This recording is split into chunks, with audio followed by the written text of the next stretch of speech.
le aprecio mucho al presidente de la Junta de Coordinación Política del Senado de la República y coordinador de la bancada de Moreno, Ricardo Monreal, que pues haya aceptado venir esta tarde a este estudio con todas las cosas que tienes. Gracias, Ricardo. Gracias, Joaquín. No, al contrario, sí hay bastantes, pero yo te debía esta visita. Y luego con mucho gusto, además, porque me consta que tu programa llega a muchas partes del país. Y la objetividad no se ha esfumado de tu programa. Entonces siempre vengo con gusto y con una gran disposición a conversar sobre todos los temas que creas tú conveniente para el auditorio y para ti también. Gracias, Ricardo Monreal.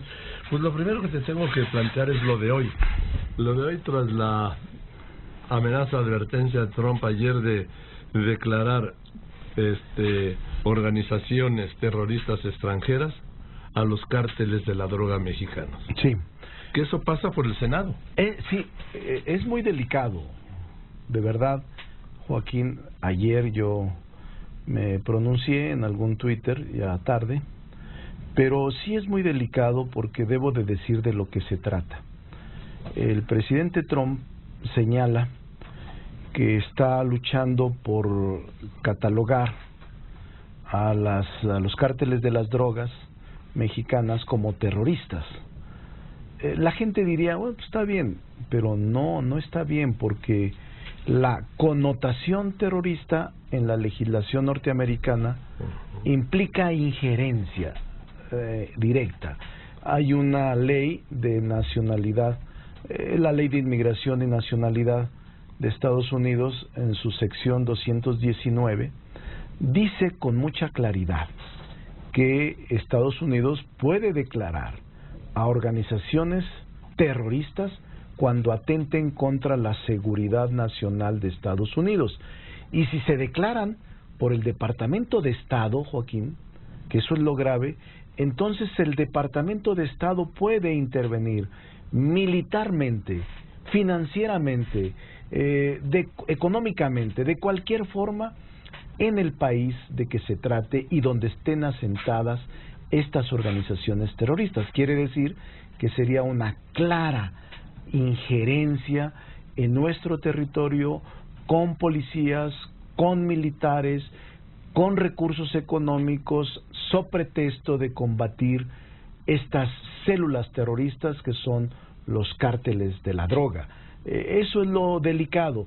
En cambio hay, desde 1994, un tratado internacional de cooperación entre ambos países. Incluso hay un convenio de cooperación entre la Fiscalía General y el FBI para asuntos específicos de delincuencia que atañe a los dos países en situaciones comunes, como es el caso de Levarón, o como es el caso de Culiacán, o como es el caso cualquier otro que se pueda presentar. Es decir, hay mecanismos aprobados en efecto por el Senado de la República en materia internacional, pero sin llegar a este extremo. Ni siquiera Colombia, en los peores momentos del narcotráfico, tuvo esta amenaza, ni menos la intervención directa militarmente de Estados Unidos. Mira que ahí estaba mezclada la guerrilla, todo. Ahí estaba todo, la guerrilla, todo, del narcotráfico, del crimen organizado. Así es.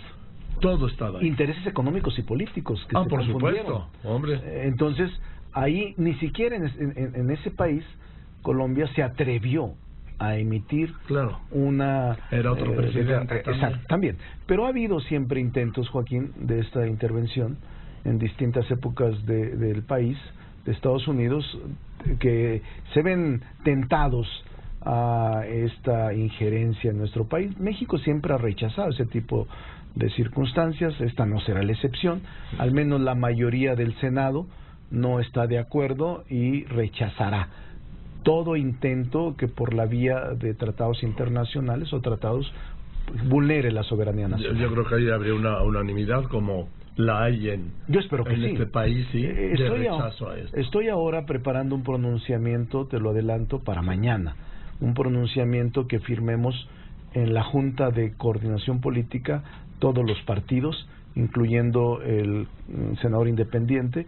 Ojalá y lo hagan y dar un debate pactado sobre este tema que es más profundo de lo que muchos se imaginan, ¿eh? Es revivir el viejo polquismo, que tú ya lo sabes, y revivir estas tendencias injerencistas que son muy delicadas, siempre presentes en un sector de la población, lamentablemente, pero afortunadamente minoritario. Déjame poner unos anuncios. Sí, cómo no. Por favor, Ricardo Monreal, y voy a regresar, porque de esto nomás vamos a hacer una pequeña recuperación de cuáles serían las consecuencias devastadoras para México de que esto prospere allá. Pues digo devastadoras en todos los sentidos, ¿sí? Como señalabas tú. Así es. En el político, en el económico, en el social, en el plan de soberanía, en la estabilidad. Así es. En donde lo veas. Ricardo, cuando hablábamos de esto hace mucho tiempo, ¿pensaste que iba a ser así tu gestión en un Senado como este? No. Para serte franco, creí que con una mayoría aparentemente cómoda que teníamos motivo de la elección del 18, iba a ser más tranquila, con menos sobresaltos, diría yo. Porque el Senado, tú lo sabes, Joaquín, por la historia y por tu conocimiento, es una institución más serena, más prudente, sí. Más sensata, más de acuerdos políticos. No hay Bronx como la Cámara de Diputados. No hay. Y yo digo que no hay, salvo incidentes que siempre suelen suceder en épocas como esta, pero no creía, Joaquín. Ha sido muy intenso el trabajo y muchos los temas y una agenda demasiado rápida en modificaciones constitucionales. Te puedo decir que de los 130 y tantos artículos que la Constitución tiene, llevamos modificados el 25-30%. No me alegra eso, yo soy de los clásicos que no me gustaría modificar tanto la Constitución, porque la Constitución tiene principios fundamentales, pero llevamos casi 30 artículos modificados, unos varias veces.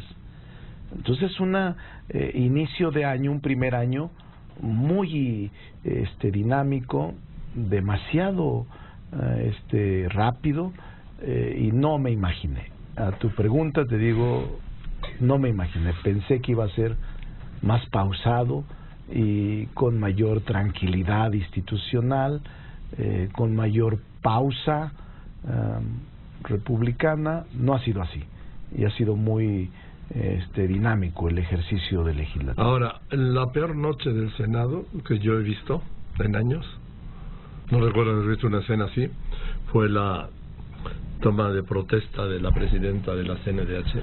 Eso lo habíamos visto en la Cámara de Diputados. Sí, no nos alegra, al menos a mí, lo platicamos allí en la Junta de Coordinación Política en un acto de análisis y reflexión. Creo que todos estamos en la misma frecuencia. Yo te puedo decir, Joaquín, con toda honestidad, que todos perdimos. Quienes piensan que perdió la izquierda o la derecha, que ganó Moreno, que ganó el PAN, se equivocan. Como institución se perdió por todos los actores, y eso lo comentamos ayer. Pero yo recuerdo otras épocas también donde el Senado tuvo sobresaltos, en donde nosotros incluso fuimos actores.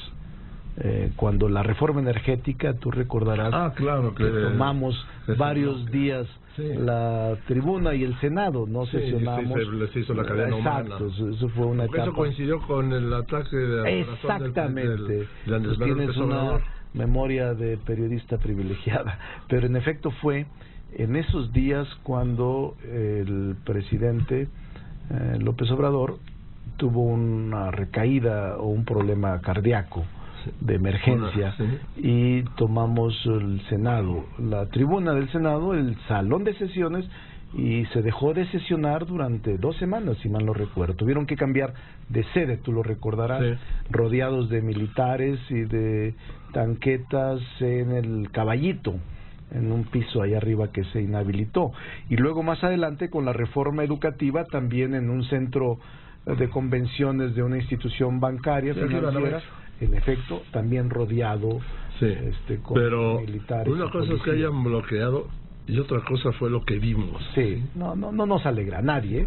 La verdad es que en un afán de autocrítica te diría que se exasperaron los ánimos, se enfrentaron el cansancio mismo de muchas horas y de una discusión previa en los medios sobre el ejercicio del proceso, llevó a que esa tarde todo el mundo estallara. Yo no me imaginaba nunca, por ejemplo, al propio senador Madero, lo conozco hace muchos años, o a cualquier otro, ¿no? Nadie te puede imaginar en esas condiciones, en esas condiciones, digo, nadie, o sea, todo mundo perdió. Y yo digo, en un afán autocrítico como presidente de la Junta, ayer hicimos una reflexión todos, los coordinadores, y todos coincidimos en que habría que recobrar el cauce de gobernabilidad, de camaradería y de institucionalidad, porque de lo contrario la confrontación te lleva siempre a episodios desafortunados, y nosotros representamos a las entidades federativas pero también a la población, y damos un muy mal ejemplo con ese tipo de prácticas en los que mostramos incapacidad para deliberar y para acordar. Porque finalmente yo creo, para mí no reunió la mayoría calificada, pero no voy a entrar en esa discusión contigo. Sí, no la reunió porque estamos hablando de 116 senadores presentes, que eran 77, y ahora tiene 76, pero se saca la mayoría sobre los 114 que da 76, pero no voy a entrar en esa discusión. Es una discusión superada, nosotros estamos... Pero latente. Está, porque incluso es el principal argumento que esgrimieron los opositores al acudir a vías jurisdiccionales como el amparo, como el juicio político de protección, como la Corte Internacional. Es decir, ese argumento que tú mencionas es el argumento socorrido por los opositores. Yo no soy opositor. No, me refiero a que ellos lo están argumentando, pero yo te puedo decir en descargo que no es así. Era un sobre vacío, sí, y era una hoja blanca, y para mí eso no son votos. Es como si tú el día de la elección que vas a votar por el presidente de la República en el mes de julio, en lugar de meter la boleta electoral que te la dan para cruzarla, metes un boleto del metro. Ese no es voto, aunque en el ejercicio de la contabilidad te den 100 votos, ese no es voto. Pero el quórum se forma ¿con el número de votos o con el número de diputados presentes? No, el quórum se forma con el número de diputados, de senadores presentes. De senadores, pero pueden ser, incluso, Joaquín, ese es un muy claro ejemplo. Puede haber presentes en el salón 120 senadores, ya hay quórum, y puede no pasar lista 70, y quedan 50 que pasan lista. La asamblea no tiene quórum. Así es. Así es, o sea, ¿sí? No es que estén presentes, porque incluso como estrategia política, en algunas partes de la historia del Parlamento no votan ni pasan lista aunque estén presentes, para que no se constituya quórum, y aunque estén presentes 120 solo pasan lista 50. Pero tus cuentas, no hay quórum. Las cuentas de tus twitters daban 116. No, de acuerdo, porque fueron 116 los que fueron a depositar el voto, 116, solo que uno depositó un sobre cerrado, un sobre vacío, y otro una hoja en blanco. Esos no se pueden contar como votos. Oye, pero ese es un debate que sigue en los tribunales. La limitante esta de que no puede ser dirigente de un partido político un año antes, y resulta que al 24 de octubre Rosario Piedra todavía seguía siendo consejera nacional de Morena. Sí, para los efectos del estatuto no se considera un consejero dirigente en cualquier parte del mundo y en cualquier partido político. Como consejero no eres dirigente partidista. El dirigente es el presidente del partido, el secretario de organización, el secretario general, el secretario es presidente del consejo. O sea, hay en los propios estatutos connotaciones de quiénes son dirigentes, quiénes son militantes, quiénes son simpatizantes.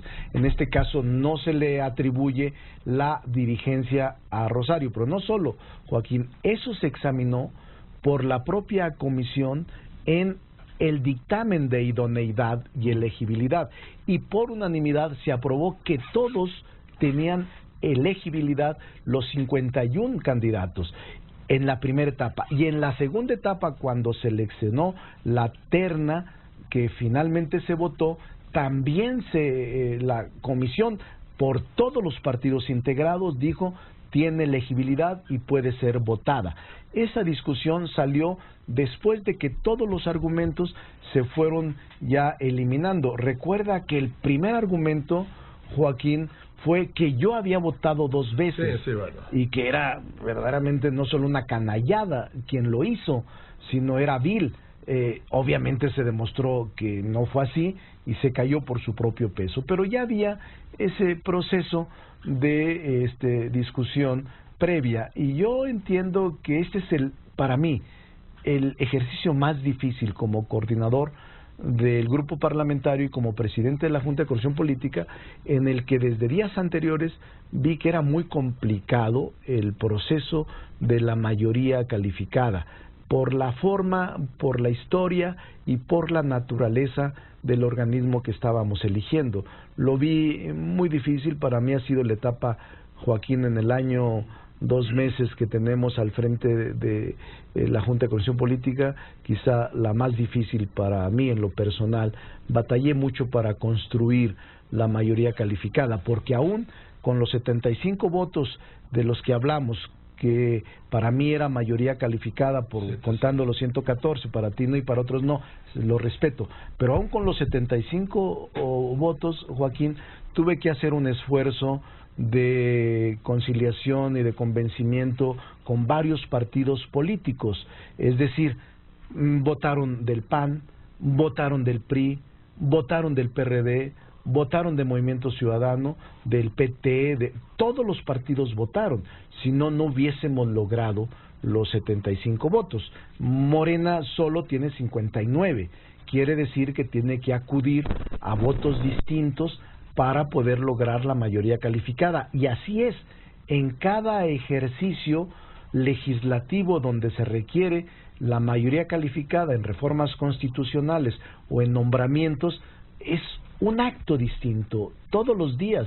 Ahorita tengo que construir mayoría calificada para la Corte, ministra de la Corte, y mayoría calificada para el tribunal, la sala especializada anticorrupción. Si no los tengo, no pasan, y es un esfuerzo cada día más complicado, y será más complicado en la medida en que se acerquen las elecciones y se polaricen los grupos políticos en aras de buscar políticamente un beneficio. Déjame poner unos anuncios y regreso con el presidente de la Junta de Coordinación Política del Senado, Ricardo Monreal.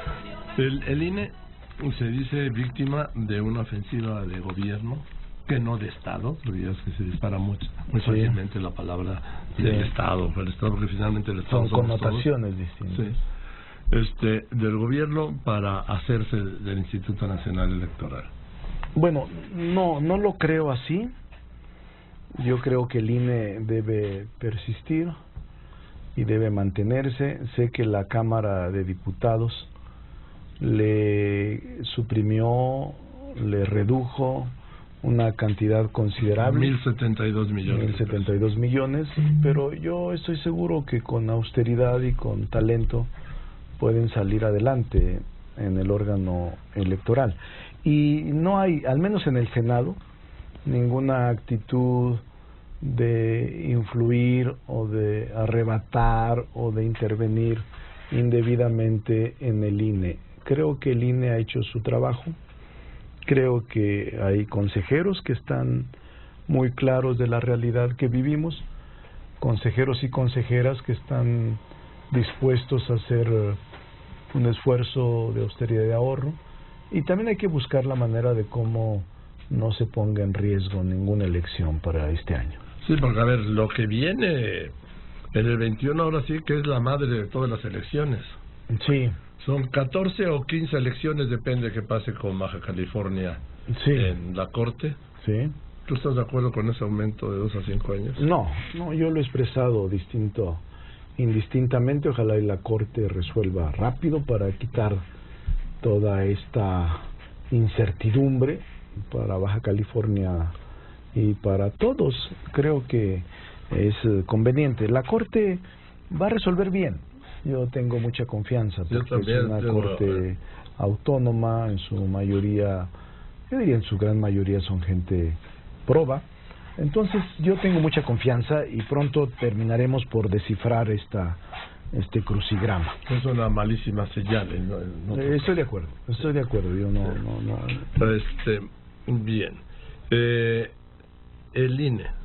¿Tú estás a favor de que se recorte desde el Congreso la duración del mandato de un presidente, como está proponiendo Morena en la Cámara de Diputados? No, yo no comparto el que se reduzca el plazo de un presidente o de un miembro del Consejo que ya fue electo. No lo comparto, porque habla mal. Hay que esperar que concluyan los plazos para el cual fueron electos. Es lo legal y es lo legítimo, aun cuando es discutible si el Congreso puede hacer eso. Desde mi punto de vista, no, aunque sea una decisión soberana del Congreso. Me temo que aunque la Cámara de Diputados hiciera esto, en el Senado lo reflexionaríamos bien. No sería oficialidad de partes, no sería una aprobación rápida e igual como viniera de la Cámara. No, yo tengo muy claro el sentido y la responsabilidad que el INE tiene, y tengo una opinión positiva del trabajo que se realizó en la última elección. O sea, tengo una opinión positiva y eso nadie me lo quita. Yo lo viví, se actuó con mayor imparcialidad y objetividad.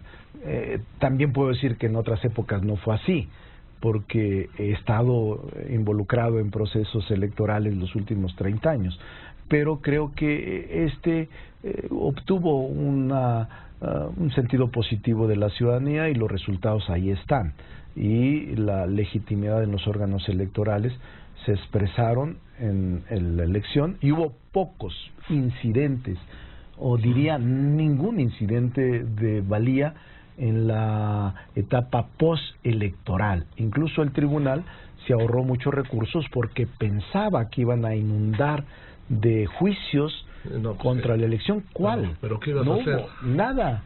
Era tan contundente el resultado que no había forma de impugnar el resultado. Entonces eso facilitó mucho y dio paso a un proceso de transición como nunca, ordenada, civilizada, cuidadosa, incluso respetuosa de todos los partidos.